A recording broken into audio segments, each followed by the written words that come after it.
తన మాటలు వక్రీకరించి కాంగ్రెస్ దుష్ప్రచారం చేస్తుందని మండిపడ్డారు కేంద్ర హోంశాఖ మంత్రి అమిత్ షా. కాంగ్రెస్ పార్టీ అసహనంతో బీజేపీపై అసత్య ప్రచారాలు చేస్తుందని ధ్వజమెత్తారు. రిజర్వేషన్ల విషయంలో తమపై హస్తం పార్టీ బురద జల్లేందుకు ప్రయత్నిస్తుందని ఫైర్ అయ్యారు. ప్రస్తుతం కాంగ్రెస్ పార్టీ దేశంలో ఎక్కడా గెలిచే పరిస్థితి లేదని, అందుకే ఫ్రస్ట్రేషన్తో బీజేపీ నినాదాలను తప్పుదోవ పట్టిస్తుందని ఆరోపించారు.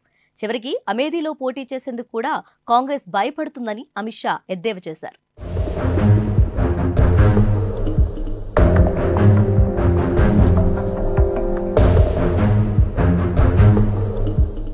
కాంగ్రెస్ తప్పుడు ప్రచారం వెనుక రాహుల్ గాంధీ హస్తం ఉందని అమిత్ షా ఆరోపించారు.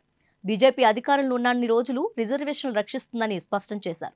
కర్ణాటక, తెలంగాణ రాష్ట్రాల్లో బీజేపీ బలం పెరిగిందని, సీట్లు కూడా పెరుగుతాయని అన్నారు. తొలి 2 విడతల్లో జరిగిన లోక్సభ ఎన్నికల్లో బీజేపీ 100 స్థానాల్లో గెలుస్తుందని తెలిపారు.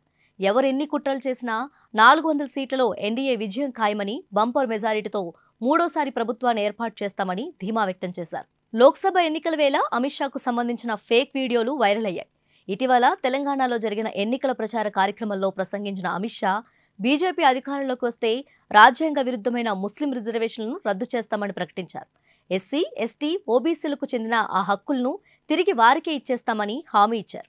అయితే షా ప్రసంగాన్ని కొందరు వక్రీకరించి ఎస్సీ, ఎస్టీ, ఓబీసీల రిజర్వేషన్లు రద్దు చేస్తామని చెప్పినట్లు ఎడిట్ చేసి సోషల్ మీడియాలో వైరల్ చేశారు. దీనిపై బీజేపీ తీవ్ర ఆగ్రహం వ్యక్తం చేసింది. ఈ ఫేక్ వీడియోలపై కేంద్ర హోంమంత్రిత్వ శాఖ ఫిర్యాదు మేరకు ఢిల్లీ పోలీసులు దర్యాప్తు చేస్తున్నారు. ఈ ఫేక్ వీడియో కేసులో తెలంగాణ ముఖ్యమంత్రి రేవంత్ రెడ్డి కూడా ఢిల్లీ పోలీసులు సమన్లు పంపారు. అస్సాంకు చెందిన ఒకరిని అరెస్ట్ చేశారు. ఈ విషయాన్ని అస్సాం ముఖ్యమంత్రి హిమాంత బిశ్వ శర్మ సోషల్ మీడియా ద్వారా వెల్లడించారు.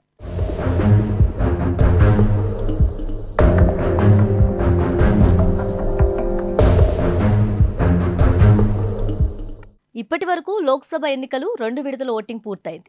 మరో 5 విడతల్లో పోలింగ్ జరగాల్సి ఉంది. మే 7, మే 13, మే 20, మే 25, జూన్ 1న పలు రాష్ట్రాల్లో పోలింగ్ జరగనుంది.